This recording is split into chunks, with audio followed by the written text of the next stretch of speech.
The human need to explore is deep within all of us. Our ancestors crossed mountain ranges, sailed open oceans to map new lands, and sought out the unknown, while always looking to the stars. We're curious, and now we're at a place where we can pioneer new horizons. Now is the time. New Shepard has cleared the tower. To open the promise of space to all. Yes, guys, we're doing it! And lay the way for generations to come. When our descendants look to the stars, they'll remember this time. When they reflect on where it started, they'll remember this place. And when they honor those first explorers who said, "Let's go," they'll remember these bold steps. We are of blue origin. And this, Let's do this, New Glenn. is just the beginning.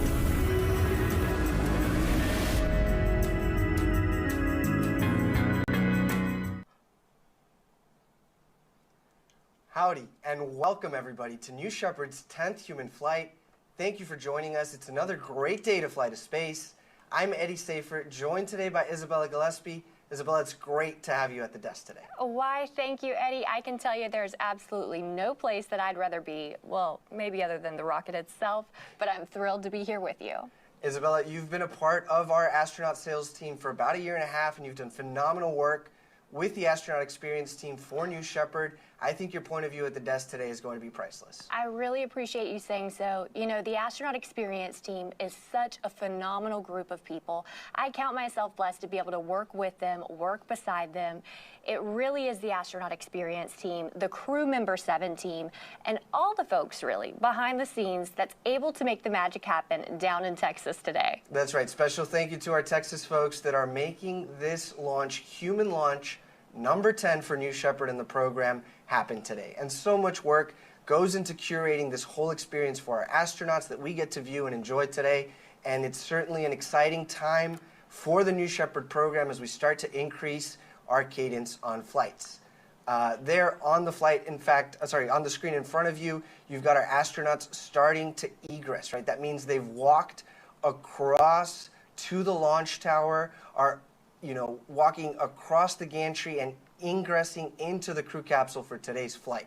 With that, Isabella, tell us who is going to space today. I would be delighted. First, we have Elaine Bess, who in fact is returning onto New Shepard to fly to the stars for a second time. We have Spanish adventurer and TV host Jesús Calleja. We have Elaine Hyde, an entrepreneur, physicist, and a pilot. Dr. Richard Scott, a doctor, a professor, and another avid pilot on board. Tushar Shah we have, who works in finance from New York City. And we also have a 6th astronaut on board who has requested that we not share his name today. I like to think that he simply requested he remain under the radar, but over the Kármán line. Eddie, this is going to be another incredible crew flying to space, and I love to see that crew photo. I mean, we have 6 bright, smiling faces. 5 of those are going to be newly minted astronauts, and it's extra special to welcome back Elaine on board New Shepard. No, absolutely. And, these folks showed up in Texas a few days ago, and so we had another crew photo of them in cowboy hats and really living that authentic experience. So we've got the crew photo on the top left, and on the bottom right, that's crew member 7, Robert Freelowski, getting the crew situated for, their seats. They've been training, they've got their seats adjusted, and so these are the final checks before we close the hatch. Now, as you mentioned, Elaine will be the 4th astronaut we have welcomed back on board New Shepard. We're really, really proud that this experience resonates so deeply with people that several now have, come back for more. And I don't know, I think if you're Elaine and you're sitting on top of the crew capsule right now, this familiar experience of having been there before with the new crew. It just adds a different flavor to the experience. Well said. I really think it speaks to New Shepard, the program itself, and the hospitality surrounding the experience that leads up to this moment. In fact, seeing that crew get inside of the capsule, you know, what's happened is the fact that these astronauts have been practicing that very motion, those movements getting into the capsule. So right now there's a lot of muscle memory in play. I'm sure a lot of their senses are heightened. They're getting excited. The realness of this launch is setting in for them for sure. Yeah, thank you, Isabel. I appreciate those reflections. Now, we've got the patch for our 30th mission there on the screen. This is tradition, of course, to have symbols that are personal to each astronaut that are personal to each astronaut embedded in the design.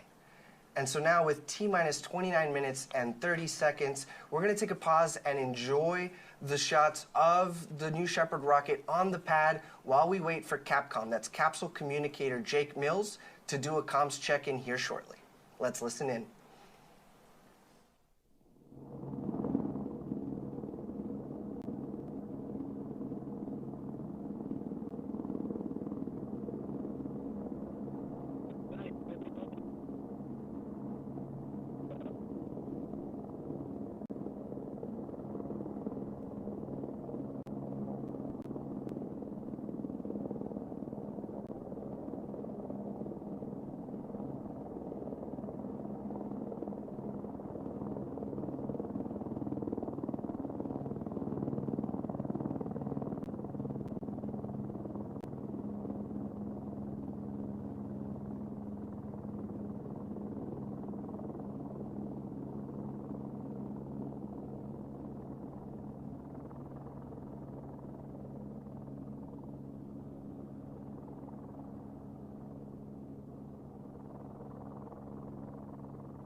Welcome back to New Shepard 30.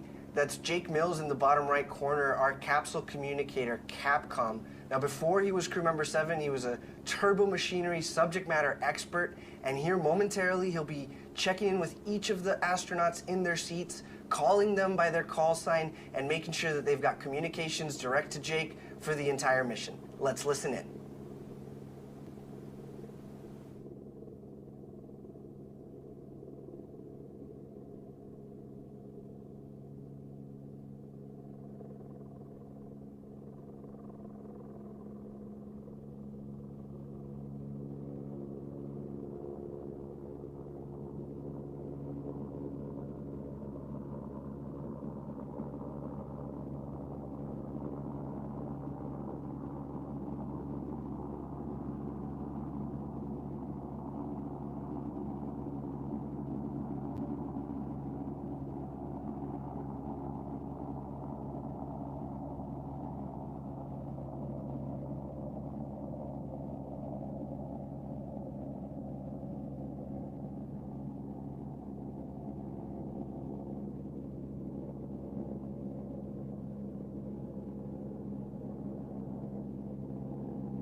While we have time, Isabella, I just want to point out that is a beautiful West Texas day, clear skies. You can see the flare stack there that's burning off any excess fuel to the top left above the New Shepard rocket. These are all the systems that keep our astronauts safe during astronaut load. That's what's happening right now, right? So our astronauts went out to the launch pad, crossed the launch tower, crossed the gantry, ingressed into the crew capsule, and these are really the final steps before the capsule communication check, because after that, the hatch will close and the New Shepard operations team will clear the launch tower back to mission control. And so there's a great shot there of Rob, our crew member 7, that is with the astronauts, preparing them for those final moments before hatch closes. And I believe he's there with Mike Cox, who's you know, a technician that's been there in West Texas for a dozen years. And you know, we've got a great shot here of the desert and the name of the crew capsule. So that's RSS First Step, reusable spaceship First Step. This crew capsule has flown to space now 11 times. Today marks the 12th flight of RSS First Step. It's the vehicle that we, you know, first launched in 2021 in preparation for our first human flight, and it's the vehicle that, you know, now's flown, well, after today, will be 50 humans to space. So it's really, again, a special moment and a great view of the rocket. Let's hold here while we wait for the capsule communication test with Jake Mills, crew member 7, and our astronaut crew today.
First step, we're going to get things started with a comm check.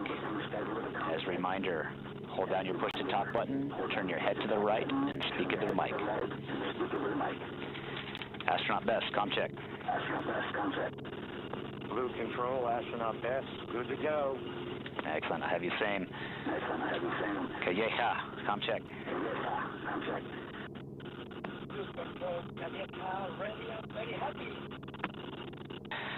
Copy, Astronaut Calleja, coming in a little quiet, make sure you speak right into the mic. Astronaut Shah, Blue Control, comm check. Blue Control, Astronaut Shah, loud and clear. I have the same. Hatchet, Blue Control, comm check. Blue Control, Hatchet, loud and clear. I have the same. Rogue, Blue Control, comm check. Blue Control, road check. I have you good. Astronaut Rabs, comm check. Blue Control, Rabs, loud and clear, ready to fly. Awesome, have you loud and clear.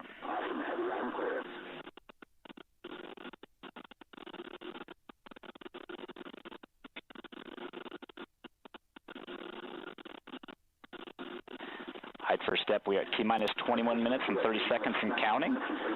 Continuing through our procedures here in mission control. I'm going to keep you updated at everything we're doing.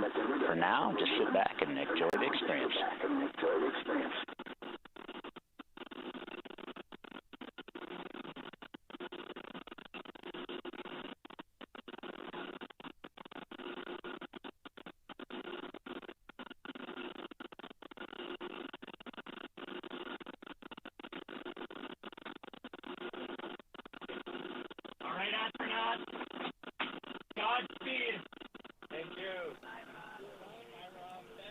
Isabella, we've just heard our astronauts and their creative call signs. We've received confirmation that the communication systems are working in the cabin and everyone's good to go. Great job there by Jake Mills and Robert Freelowski, our crew member 7, that they're going to continue to get the astronauts situated, ready to fly, and accompany them to space.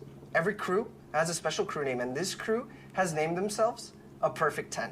Well, that makes perfect sense to me, considering the fact that this is, in fact, our 10th human flight. I love it. 10 out of 10. Well, and perfect 10s are so elusive and so hard to accomplish in real life, so we're hoping that that's what this crew does today. If you're just joining us, we're a little over T-minus 20 minutes from New Shepard's 10th human flight. Isabella, how are we feeling? You know, Eddie, I'll say for the benefit of Earth and our viewers at home, I'll refrain from singing, but I'm feeling good. You know, I really do get emotional when it comes time to manifest the astronauts, so when it comes time to launch them to space, I can hardly contain my excitement. I am sure the astronauts feel the same, as well as their wonderful families that are watching close by. Yes, that's exactly right? These astronauts will experience our planet firsthand. And really, we've seen that this experience creates a new outlook for each of them. So we'd like to take a moment to, look back at the story of New Shepard so far.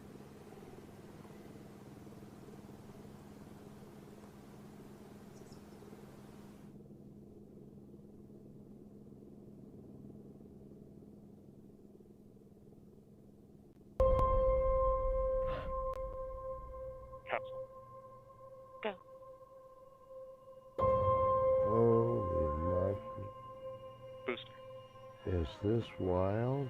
Go. Each person that goes up there. Oh my golly! This is nuts! Ground. Go. All of a sudden has a totally different perspective. Wow, look at that view. Capcom. Go. Of this little place here. New Shepard is go for launch. This is heaven! It's almost like an out-of-body experience.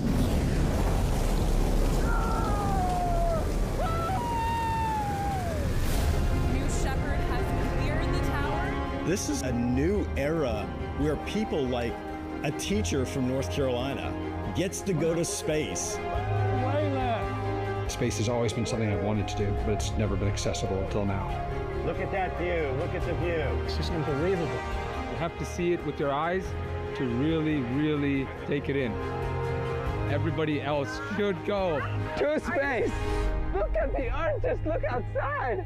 Look at the Earth. We're in space. This is a life-changing experience. Everybody needs to do this. It was absolutely insane. I mean, it's the coolest thing ever. Oh my word. I'm just spinning. That was enlightenment. This is the best experience of my life, by far. Everyone in the world deserves to see this. Everyone needs to see this. Oh my God. It's just a dream come true. I want to do this my entire life. I just went to space as the first woman from Mexico. I think we need to give this gift of perspective to everybody. Oh man, this is so cool. I always said I'm gonna do it, and I just did it. We went to space! What you have given me is the most profound experience I can imagine. I can't believe this. As soon as you land, you will want more of it.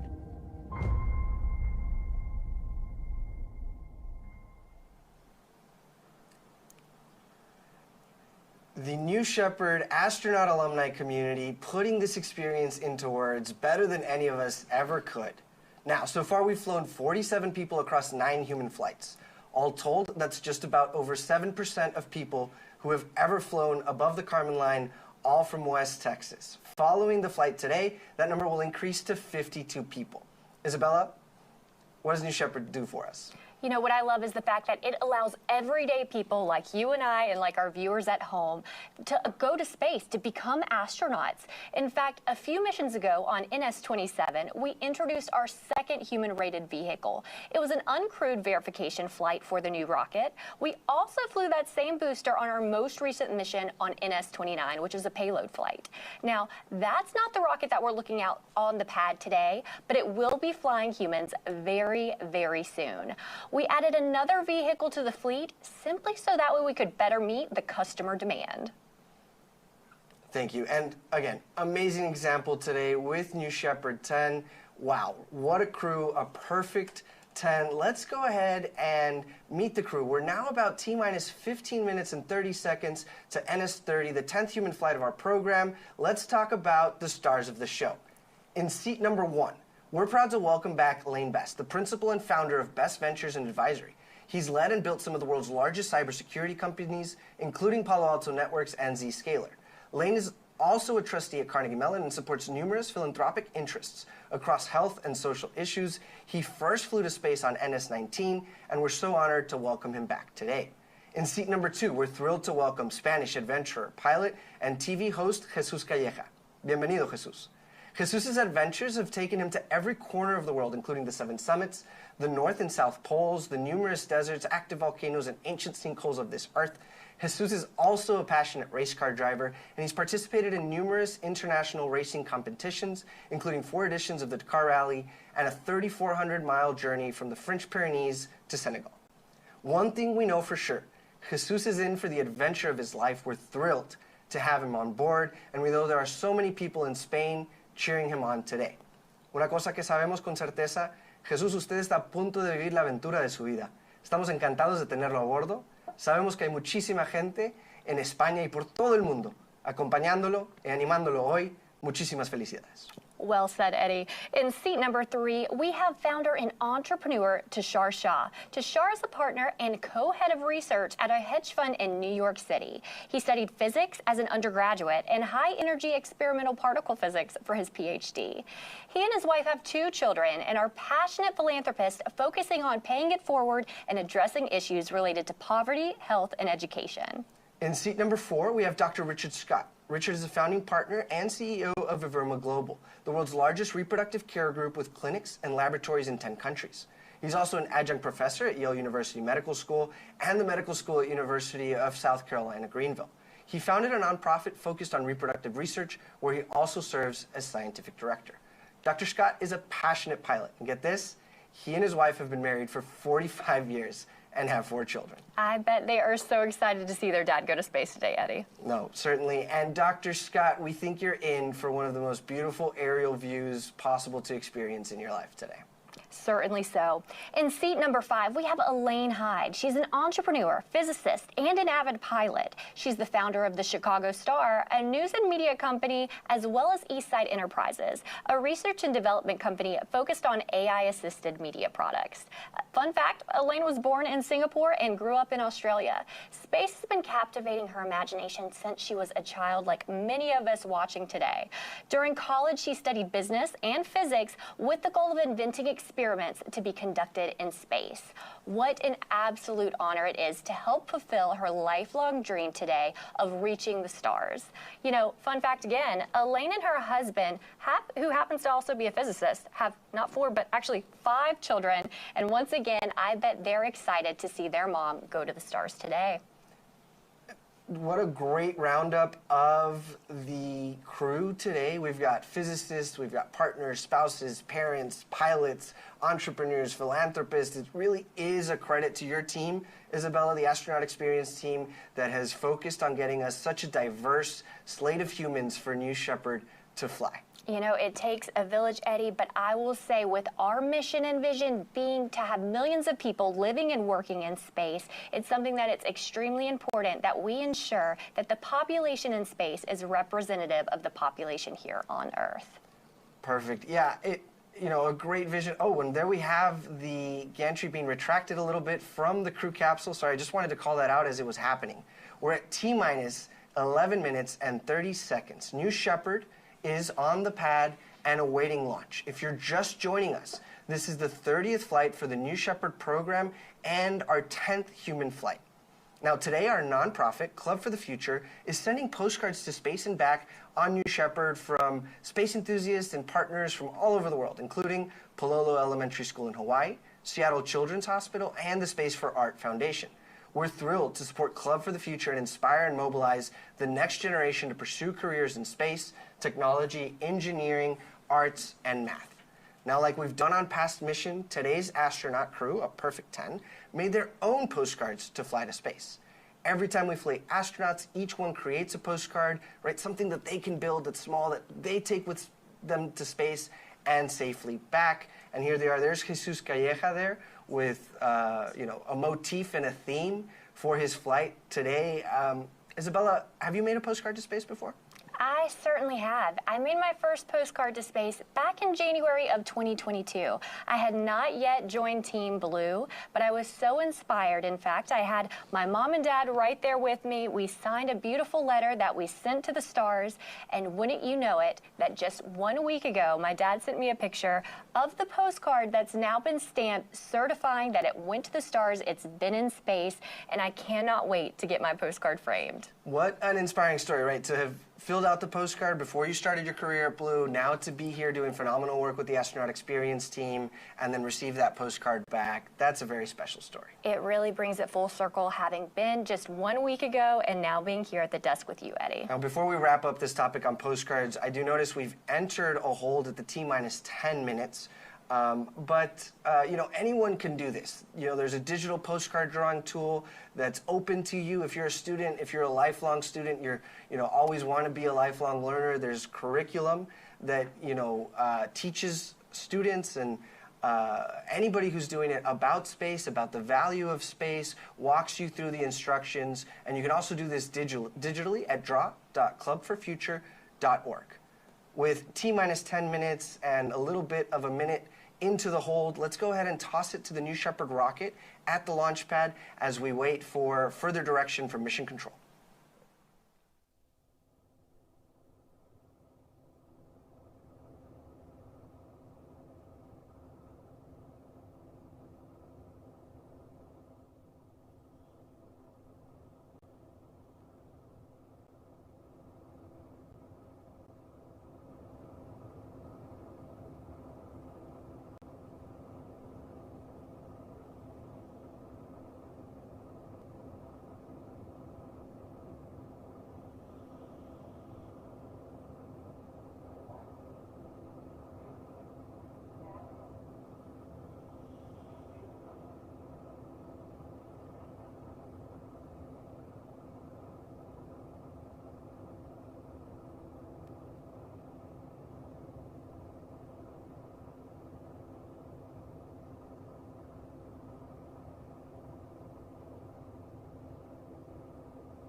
Thank you for joining us. This is NS-30, the 10th human flight of New Shepard. We are at T-minus 10 minutes, and we are in a brief hold awaiting direction from Mission Control. While we have some time, Isabella, I'd love to talk about the vehicles that are carrying our astronauts today. The capsule we talked a little bit about carries the name RSS First Step right above the hatch. Let's break that down a bit. RSS means reusable spaceship. The capsule in today's flight has already flown to space not once, not twice, but actually 11 times. This is the same capsule that so far has flown each and every one of our human flights. It's a reusable vehicle, and that's really the vision here of all of our hardware at Blue Origin, reusability. We in fact focus this at the center of our design to ensure that these can be flown to space 25 times each. So really, this is just getting started here. Well, and the propulsion module, the booster that RSS First Step sits on top of is Tail 4. Tail 4 has flown to space itself 12 times, and today will mark the 13th flight. So again, these are the vehicles that are proving out operational reusability. And part of that is that 99% of New Shepard's dry mass is reused. Everything from, like we talked about already, the crew capsule and the booster, but the engines, the parachutes, it's all used, on back-to-back-to-back flights. Well said, Eddie. Reusability is absolutely pivotal for us. It's so important at Blue because not only does it help reduce the cost of space travel, it also significantly reduces waste. And, we're continuing to develop New Shepard as a program. So that being said, with next generations of vehicles, essentially, that we're building, and we're doing that in our factory in Kent. So this is going to help to improve the cadence, ensure that we're able to improve the life of the vehicle. A lot of really great work is being done to ensure that we're going to be able to fly more people to space more frequently. Well, and, with this flight and the flight from a few weeks ago, we've got now a fleet of vehicles, meaning multiple boosters, multiple capsules, and that's going to help us increase New Shepard's cadence this year. All right, as you can see, we're still at T-minus 10 minutes. The hold is entering its 6th minute. We're going to go check in with Mission Control, and we'll be right back. Leg 1 outlet PT has risen.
Control, we're still T-minus 10 minutes, holding out 7 minutes and 30 seconds. Executing the workaround to get us back into consideration for the turbo count.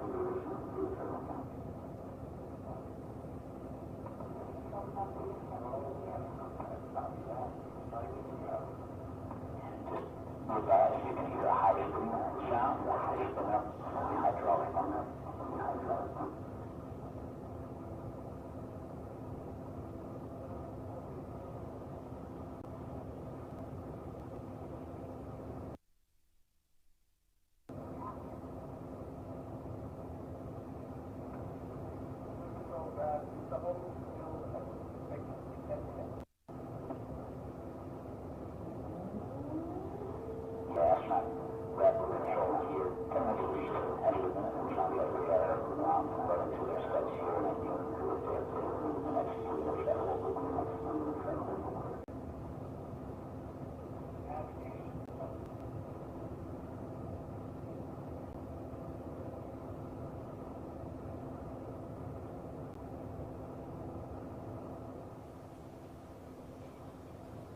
Welcome back to NS-30, 10th human flight. We're at T-minus 10 minutes, and we're in a bit of a hold.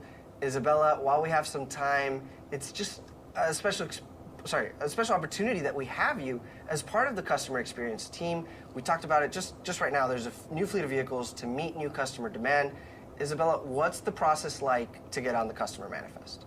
Eddie, honestly, it's as simple as going online and filling out that form.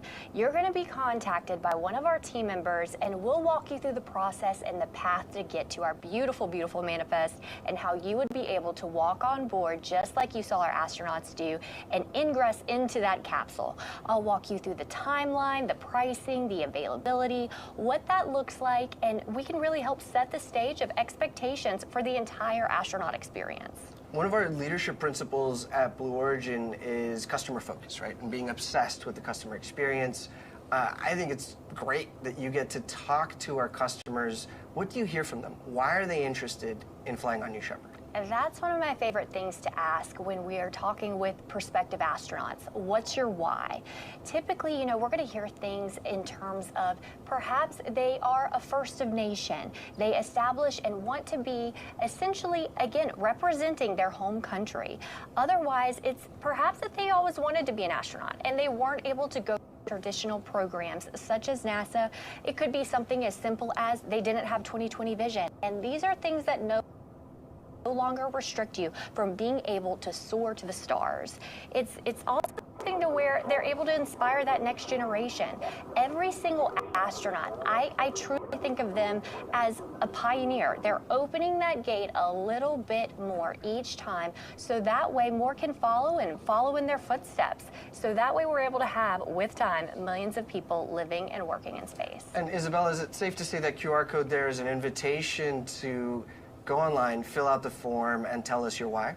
Please, please do. Come online, check out that QR code, fill out your form and why you're interested in going to space, and we would love to talk to you about that. We want to see millions of people living and working in space, like we say, you know, so this really means that we have to talk to everyone. And when we look at that, it's going to be essentially the goal for our focus. It's something really important to us to ensure that we have representation, as we've said, to ensure that the population in space looks like that of our population on Earth. Okay, last question. Tell me about the astronaut experience. What happens right before your L0 launch day? Basically, the days leading up to launch. Right. So, you know, what our astronauts could expect is to come to West Texas, out to Van Horn, 3 days before they launch. The first day, they'll get acquainted with their crew if they haven't already met them. They'll get to come to the astronaut village, of which you're staying in renovated Airstreams, tipping your hat to the Apollo era. It's something to where you'll go ahead and you'll get fitted up with your flight suit. You will be able to get custom hearing protection.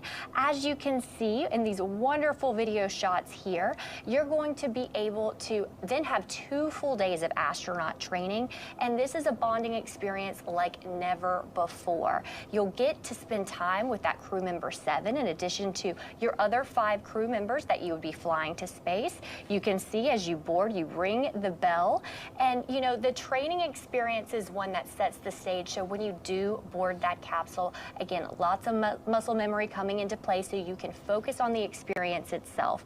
Our hospitality team is top-notch to ensure that you and your loved ones are taken care of. So you get to bring a +1. The day of launch, you're able to bring additional guests with you to commemorate the special experience of going to space. Well, and this is such special footage we have of the days leading up to launch, right? For example, the astronaut crew is in the vehicle processing facility, what we call the barn, and they're learning from the crew member 7 expertise every, you know, nuance about the vehicle, about, you know, even right there when they're looking at our coat of arms, the symbology behind what everything means, what our motto is, and everything that's gone into thinking about Blue Origin. Look at that wonderful handstand by future astronaut Elaine. That's just, I mean, that's the level of excitement in the time leading up to launch. The energy is just honestly incomparable. You know, it's something that we want people of all walks of life and all backgrounds. So that being said, you know, whether you are a gymnast like it looks to be Elaine Hyde is, or you're an artist, we want these different types of, you know, backgrounds to be going to space, so that way, you know, when they experience the overview effect, that's something I really love to lean into when we talk about the astronaut experience, because, you know, a lot of folks, they plan to go to the stars, but they weren't impacted, or they weren't prepared for the impact, if you will, that the overview effect can have. Being able to go up, look down at our beautiful blue marble, again, just for those that might not know, the blue marble, again, what we refer refer to as Blue Origin, our beautiful blue planet. That is where we get our name from. So when it comes to that, the overview effect actually can help almost rewire your mindset, how you perceive yourself, how you perceive your purpose, and how you perceive overall, timeline of what you want to do with your life and how can it impact when you return to Earth after becoming an astronaut on New Shepard. Wow, what a great reflection, Isabella. Thank you. So I could watch this B-roll footage all day long. So let's actually return to the launch site where we have this crew on board of RSS First Step, a Perfect 10, getting ready for NS30, 10th human flight. Now this hold has allowed the team to do a few final vehicle checks. We expect it to clear shortly, so let's return to the pad, enjoy views of the crew while we get ready for terminal count. Well, sorry, first go, no go poll will be coming up next.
Welcome back, everyone. We're at T-minus 10 minutes for NS30 that has entered a hold to complete the final booster configuration for flight. We have a new T0 forthcoming from Mission Control. Now, that means that the hold will clear momentarily, and after that, we will be ready to do the go, no-go poll at around T-minus 9 minutes. So let's wait for that while we continue to enjoy views of our New Shepard rocket at Launch Site 1.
First step with control, that wheel is about to be clear.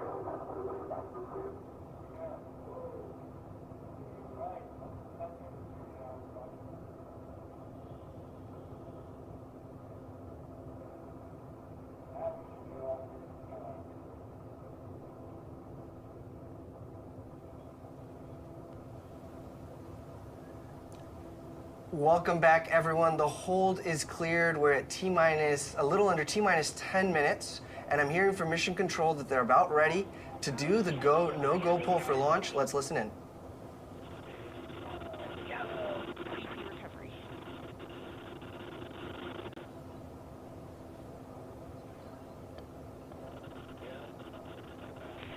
Engineering. Go, green board. Ground, release the weather balloon. Controllers, add UHF voice. First step with control, stand by for the flight director. Go pull for launch. This is the flight director on channel 1 with the go pole for terminal count and launch. Capsule. Go. Booster. Go. Ground. Go. Safety. Go. Capcom. Go. Engineering. Go. This is the flight director. New Shepard is go for launch. Booster, commence terminal count. Wilco. Controllers, drop UHF All right, voice. you guys, that poll, I love to hear it. It's always a thrill, goosebumps every time. You know, it really is the final waypoint to get us clear for takeoff today. Game on, Isabella, and that was voice of flight director Michelle Christensen, who used to test BE-4 engines, and now she's running the whole show there in Mission Control. I mean, I'm ready. Are you ready? Let's get her up there. Let's light this candle. All right, thanks for joining us. We're at T-minus 8 minutes until liftoff. Let's take a moment and talk about the flight profile of New Shepard. So New Shepard is a suborbital flight, and it's a fantastic way to be able to experience space because it is so accessible. It's a simple parabolic flight, so that means we're going to go straight up and straight back down when we're talking about that flight path, and it spans about 15 minutes total. Right, the New Shepard rocket has developed a vertical takeoff, vertical landing architecture, and we want to dive in a little deeper on today's flight profile so you know what to look for. 7, 6. New Shepard's mission 5, begins when the countdown clock reaches 0. 2, 1, 0. At this point, the engine will start and the rocket will lift off of the pad.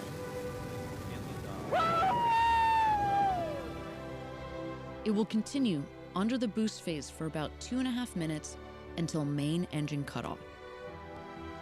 20 seconds later, the crew capsule will separate from the booster and the astronauts will unharness and enjoy 0G. The crew capsule will continue past the Kármán line to an ultimate apogee of 350,000 feet, or 100 kilometers. The booster will autonomously land on the landing pad, ready to be prepped for its next flight. Around 3.5 minutes after separation, the crew capsule will begin to re-enter Earth's atmosphere. Parachutes will deploy around an altitude of 7,000 feet, or 2,100 meters, providing a nice, slow descent back to Earth.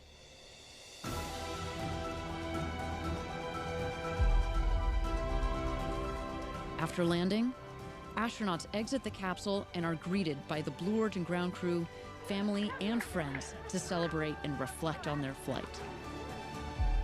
New Shepard, an adventure unlike anything on Earth.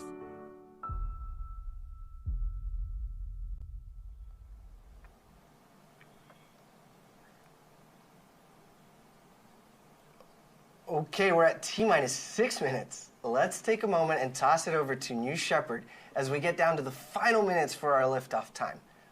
And there we have it, tuning into the action at the pad.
Welcome back, everyone. We're at T-minus 4 minutes and counting as New Shepard awaits liftoff. We'll go through a series of final vehicle checks, right? An auto sequencer, a computer really takes over and completes what are called bit checks, built-in tests. And we'll see them on our screen. As we see them, we'll call them out for situational awareness. But these last few minutes prior to T0 are jam-packed, full of excitement and final checks as we get ready for NS30, 10th human flight.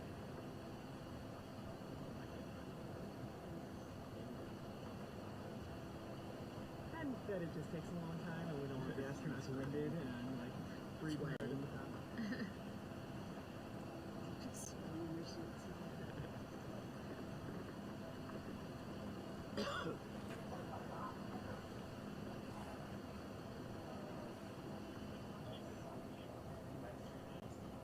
Now, right before we get into bit checks, you're hearing audio from guests that are watching nearby, almost as close as you can be to the New Shepard rocket. So if we've got some good reactions, we'll plan on sharing those with you all as we do takeoff.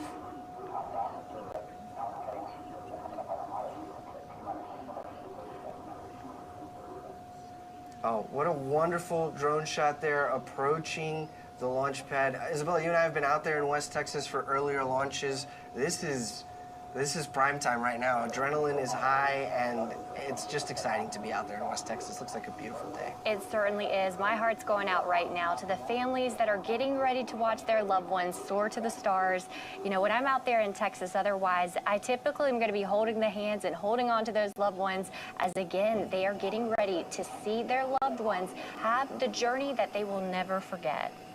2 minutes and counting. A great view here of all sides, really, of our launch pad, New Shepard, tail 4, RSS, first step. It's all coming together beautifully here.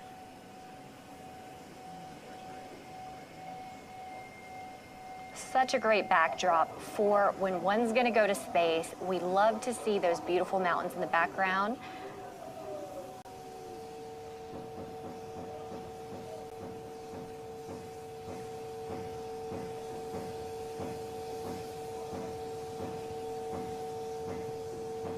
All right, less than 90 seconds to go. We're hearing hydraulic checks, pressurization system tests. Let's see what else we see. And those are the aft fins at the base of the vehicle that are moving through their full range of motion, again, completing their bit checks. These fins steer the vehicle on ascent and descent.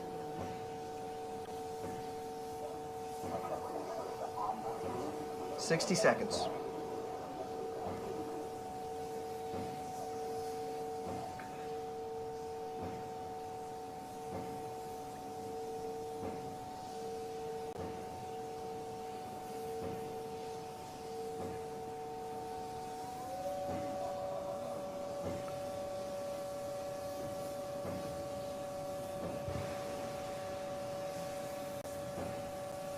Just under 30 seconds. It's time to hand it off to mission control and launch this rocket.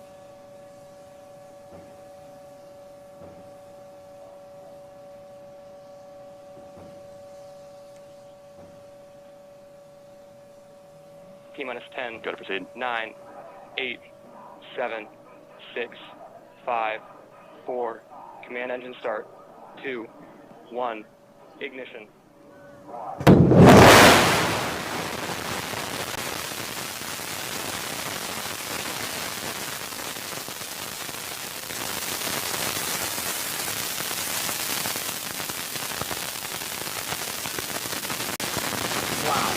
What a great takeoff shot. New Shepard is cleared the tower. Note on the bottom left that we have our speed and altitude graphics that will increase. They'll get faster and faster as the atmosphere gets thinner. And we've got B3 right now pushing the New Shepard rocket at 100% power level.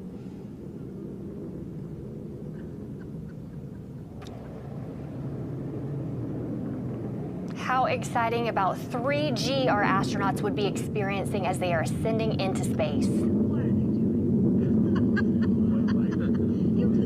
I know, it's crazy. Lunatic.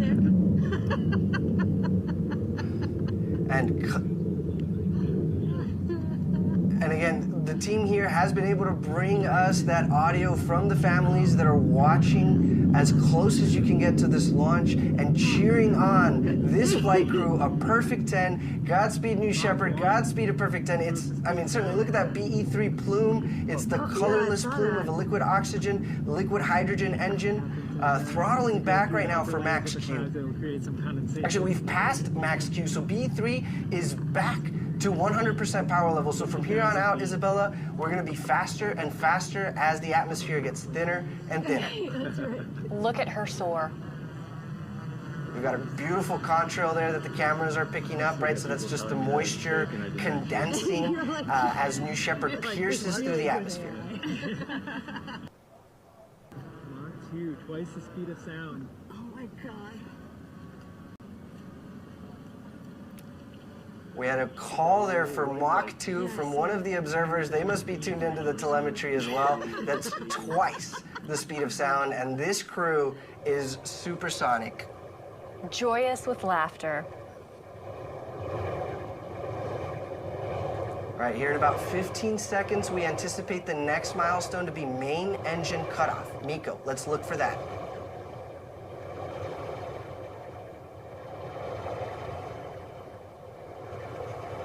There we have it. Miko, in short succession here, will be vehicle separation, and then our astronauts will get to experience 0G prior to capsule apogee.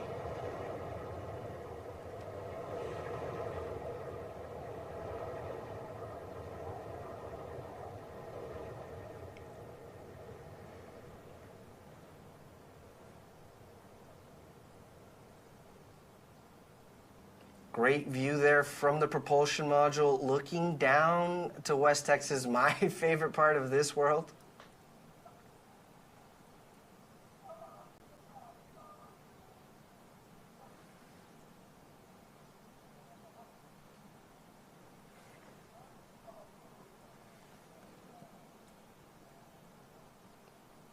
The 0G indicator is flashing. We are getting very close to apogee there. You'll see the velocity meter hit 0.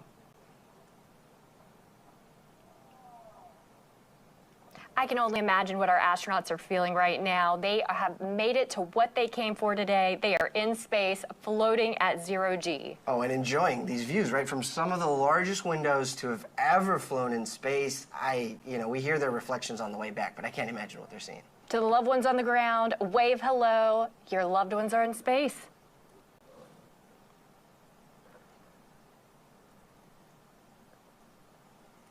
And this tracking shot there, you can see both vehicles there in the middle of your screen as they reach apogee.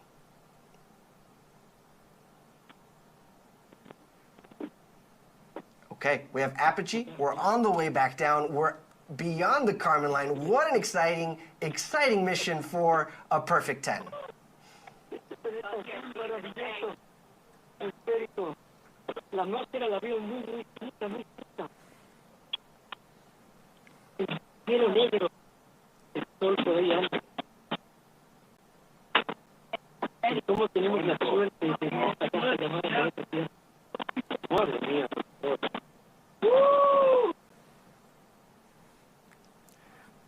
Wow, yeah, we've got great astronaut audio coming in. I heard 1 minute warning of, excitement. And the 1 minute warning of microgravity so that the astronauts have full situational awareness of how much longer they've got in microgravity.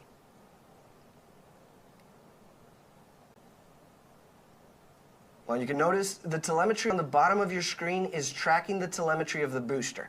So it is coming in faster and faster, and the altitude is decreasing over time. Go ahead. What a great shot, though, being able to see both the booster and the capsule as they make their separate returns back to planet Earth. Yeah, no, a clear day for weather. Everything's been picture perfect so far. And now we anticipate the booster will land about 2 miles north of the launch pad on our landing pad, right? And as we start to reach that atmospheric pierce point, those aerodynamic control surfaces on the booster begin to do more and more work. And so we expect that booster first and then our crew capsule.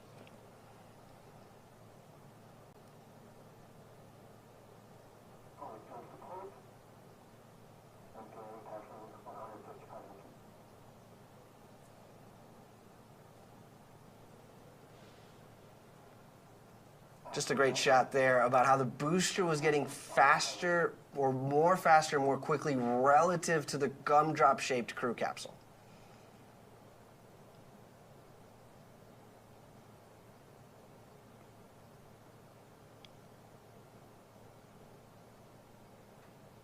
Yeah, look, it just looks like the booster is floating, right? It's perfectly positioned. We do have those forward fins, it looks like, have been deployed, and those aft fins, you can even see them moving as they're steering the booster over the landing pad.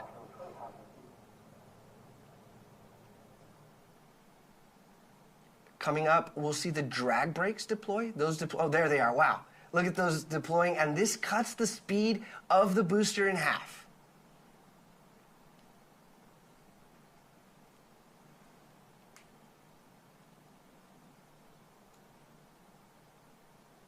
Such a clean and smooth descent on that booster. Mighty impressive, Team Blue. B3 engine relight. Here we go. Last 1,000 feet over the landing pad.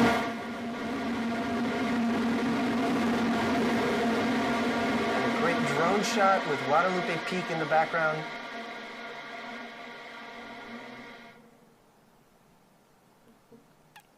Looks like touchdown, tail 4. Wow. Welcome back to Earth, New Shepard booster. Incredible shot. Phenomenal job, Team Blue. But everyone watching at home, stay tuned, hang in there. This show is not over by a long shot. Soon here, we're going to be seeing our capsule and know that our astronauts are returning home safely to Earth. Much to stay tuned for.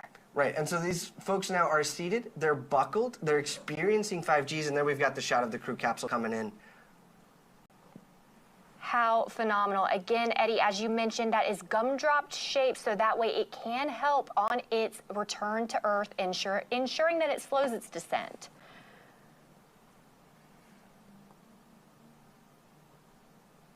Now, while the parachutes are essential to providing... Sorry to interrupt. Those are the drogues. Those drogue chutes will pull the main parachutes out here shortly.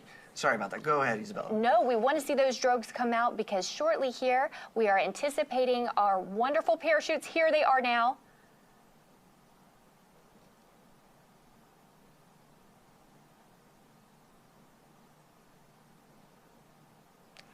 And as they expand, we have not one, not two, but 3 beautiful, fully broadened, wonderful parachutes. Look at those go.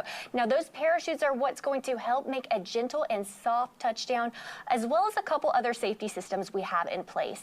We do have a retro thrust system that's at the base of the capsule that, again, as we near the desert, as we near the ground, again, is going to soften that landing. Right, so we call that the terminal deceleration system, the TDS system, and it essentially pushes pressurized gas towards the desert. It's like a hockey puck, if you've ever played air hockey at an arcade. It sort of just floats over the desert as it's kicking up that West Texas dust. That's right. So if you're watching for the first time, I always like to note that dust we want to see. It is a dusty desert that we have, so that retro thrust system is, again, what's going to push up that dust.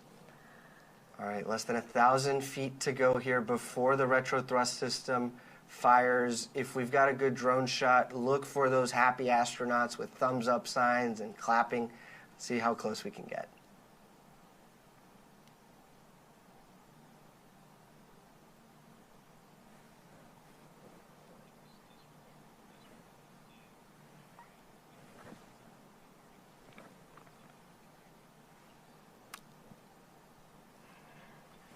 And touchdown! Welcome back, astronauts. I mean, perfect 10. Should we say that? I'd say 10 out of 10 for our astronauts and for the whole program here at Blue Origin.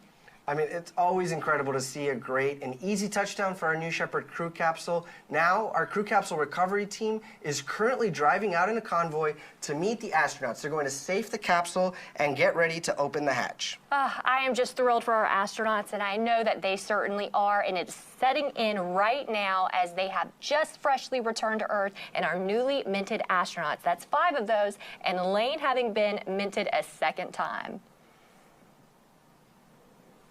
Yeah, look, you still have that West Texas dust sort of lingering there from the retro firing system. The crew capsule comes back in a passive state, and so the team knows ahead of time more than likely where in the West Texas desert the capsule will land. Actually, from the drone shot we have there, we're pretty close to the road. So we'll anticipate that recovery team coming in on the road there to, to safe the capsule. They'll be led by crew member 7, and then they'll, greet their family members and just celebrate that they've been to space. That's right. And as you can see, we're going to let our astronauts have their moment, take up that space inside of the capsule and commemorate their return to Earth with those that have only been on the journey with them and their other 5 astronauts that are on board with them. So, Isabella, while we wait, we do have a special guest today, one of our former New Shepard astronauts, someone who has experienced this same flight profile firsthand that was in this crew capsule, Mario Ferreira. Mario, bom dia, como vai, tudo bem? How are you doing today?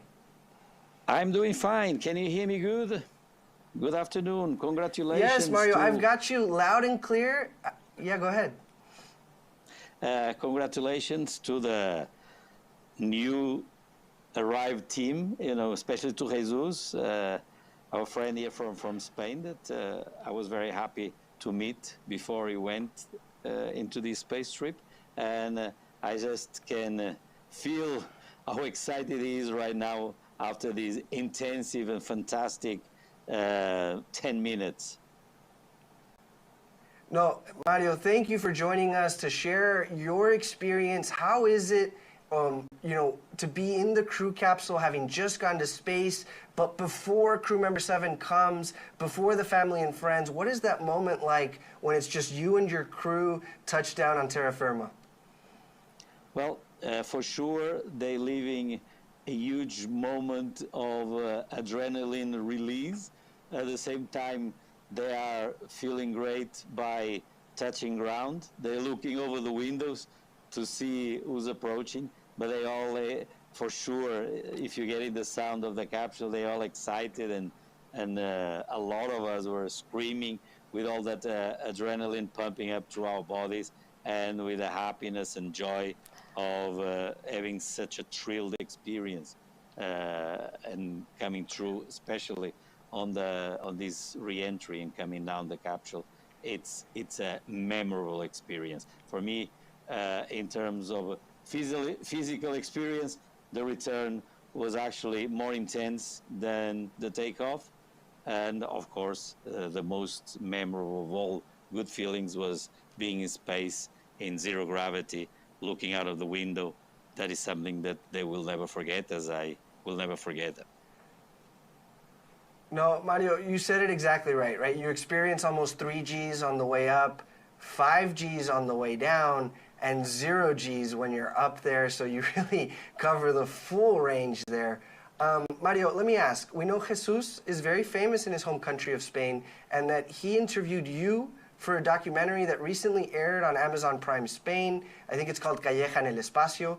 Tell us about what that conversation was like and what you both talked about. Well, he came over to Portugal, to my office, and we were in Porto, Portugal, and talked because we have some other things in common, not only being to space, as he was now. He knew I went on the 22 mission. So also, as a coincidence, I did the Rally Dakar, the most intense rally race that there is in the world. I did it still in Africa, was the last one in Africa. He did also the new wave of the rallies in the South Americas. He likes to explore the, Arctic, Antarctic, like I did also several times. So we had a lot in common, and he came by since we weren't too far apart, and he wanted to listen firsthand so I could explain what was the experience. So I think he felt that he would be better prepared by having this discussion and letting him know the procedures, how did I feel. So it was a conversation advanced. I hope that some of the things I explained to him of my experience did help for him to have better knowledge in advance and to have a great experience, as I bet he did. Perfect. No, Mario, I think it's great to hear that as the astronaut community is growing, that you all are finding to be mentors and mentees and developing these relationships with each other. That sounds pretty special. When you flew on NS-22, I was at the desk with Victor Correa España from Brazil. He had a message for you. Is there anything now that you would like to tell Jesús before we wrap up? Well, muchas felicidades, Jesús. Que te vaya bien. I hope you enjoyed it as much as I did, and great to have you back, and looking forward to hear all the stories that you have, and look forward to see if you have some of those beautiful pictures inside the cabin. Así es. Enhorabuena, Jesús. Mario, obrigado. Thank you very much for being here with us today. We really enjoyed hearing your perspective, and thank you for the message for Jesús. Thank you very much. Congratulations to them all.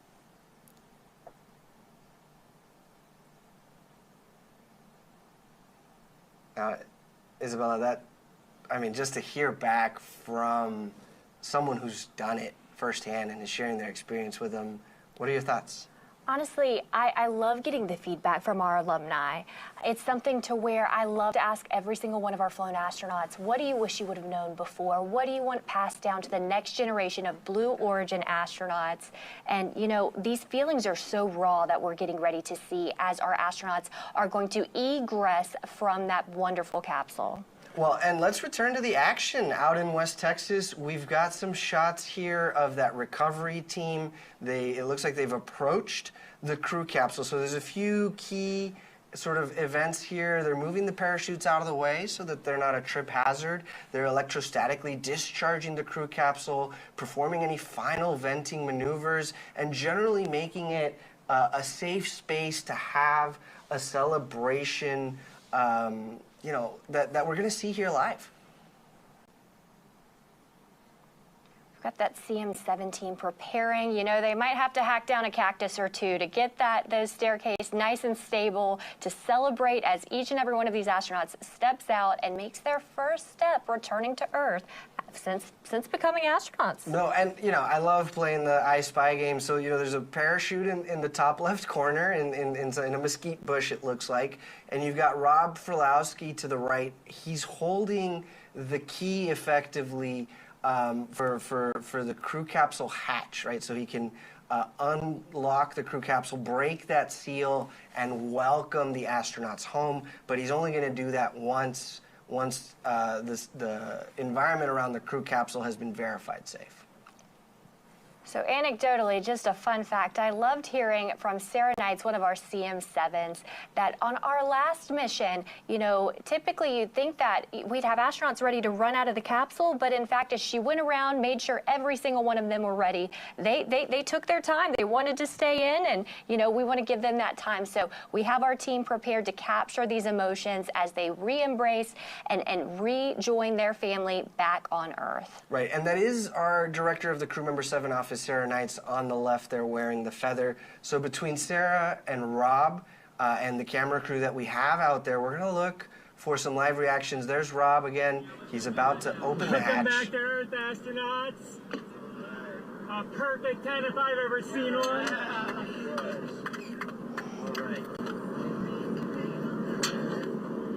Yeah! Returning astronaut Elaine Bess. 10 out of 10. Thumbs up.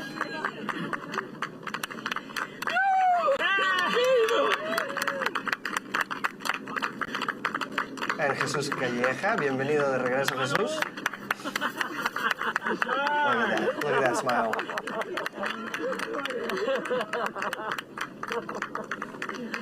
And that's astronaut Shah.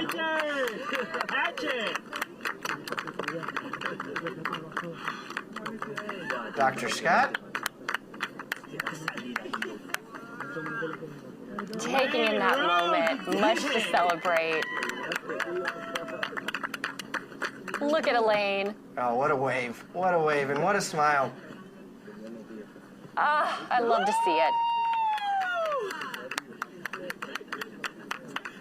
And our 6th astronaut celebrating his return to Earth.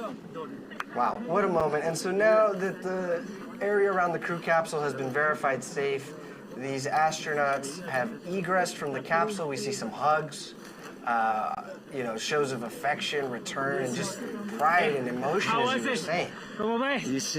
It's difficult for me now to explain because it's incredible, it's so marvelous. The heart is beautiful, yes. And the atmosphere is very one small line, and it's my small dream.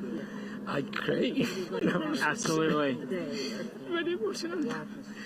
Difficult for me to explain. Sorry for everybody, but it's very special. Congratulations. Thank you. These guys, Jesús, the spin of the atmosphere, it sounds like, has got him feeling all sorts of emotions. It's fantastic. This bigger home, the hair, is very important protection. See you. Elaine, Oh how was your experience, Elaine? Congratulations. I can't believe just what You're an happened. astronaut. This is your whole life. You did it. I think I left half myself up there. I feel like I'm still there. It's a wonder. It's a wonder. I can't wait till you go. I'm so happy for you. I mean, I thought I knew what home was. But when I was floating up there, and you see it right there, it's like you're home, and then you get this new definition of what that means. It's incredible. And like, honestly, in there, I felt like I was in a cradle that you just made for me, and I was so safe. I was set on the River Nile with you watching over me, and I was going to get to somewhere really good. And I'm here now. And you're there, yeah.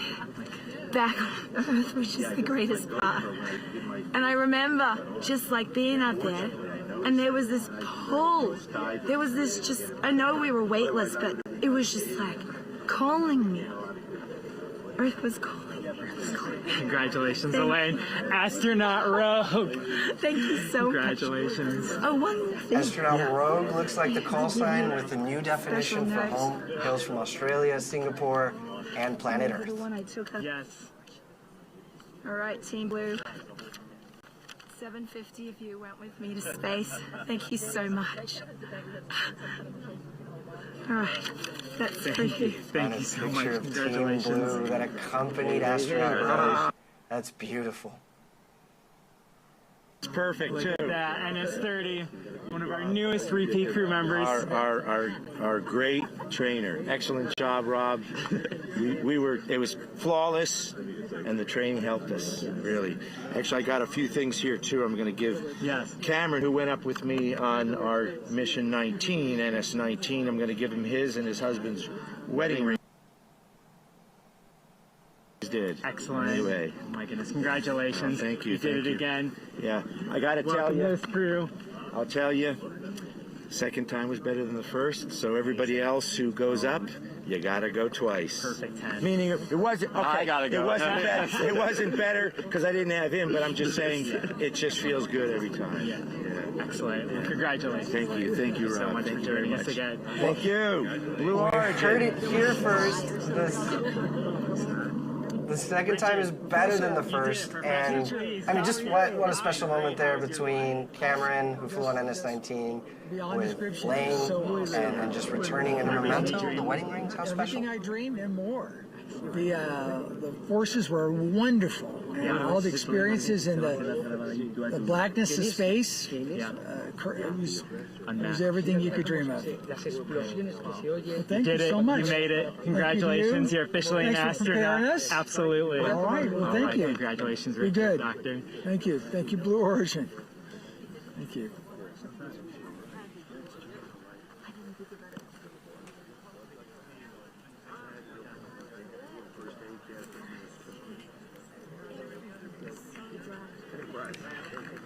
Simply phenomenal. I love to see our astronauts that have gone to the stars and chosen to bring others with them, so that way their impact and their reach could go all the further. It has been an incredible day for all of us here at Blue Origin, and especially for our 6 astronauts on board. I've got to say it for the behalf of Blue, honestly, it was an honor to fly you to space today. And you know, you heard it from our astronauts first. I love to say it. You don't have to sell seats to space because truly it's one that you want to go back when you've gone for yourself. But I've got to tell you, if you would like to follow in the pioneering footsteps of these astronauts and purchase your seat to space, please visit blueorigin.com and click that big button that says Fly to Space. Your journey to visit the Kármán line is closer than you think. And Isabella, if you'd like to purchase a mission patch to commemorate today's launch, head to the Blue Origin shop for patches and much, much more swag. Here's that patch again from today's flight, which is what our astronauts wore on their flight suits. Just a couple of highlights, right? The Southern Cross that represents Elaine Hyde's Australian and Singaporean heritage. The mountains representing Spanish mountaineer and adventurer Jesús Calleja, who has climbed the World 7 summit. The winding road sort of representing the road to space that each of our crew has taken to get here, and a dove with an olive branch representing Jesús Calleja's and Elaine Bess's hope for peace for all. My name is Eddie. For Isabella, for everybody here at Blue Origin who call, you know, planet Earth home, thank you for joining us. Until our next launch, Gradatum Ferociter.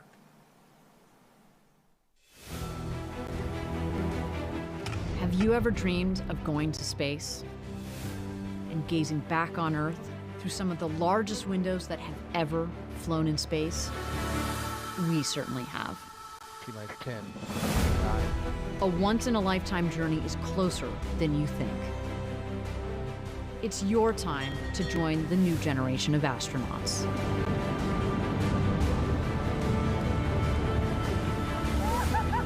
To book your flight, visit blueorigin.com and click Fly to Space. Tell us as much as you can about yourself. We welcome you to the final frontier.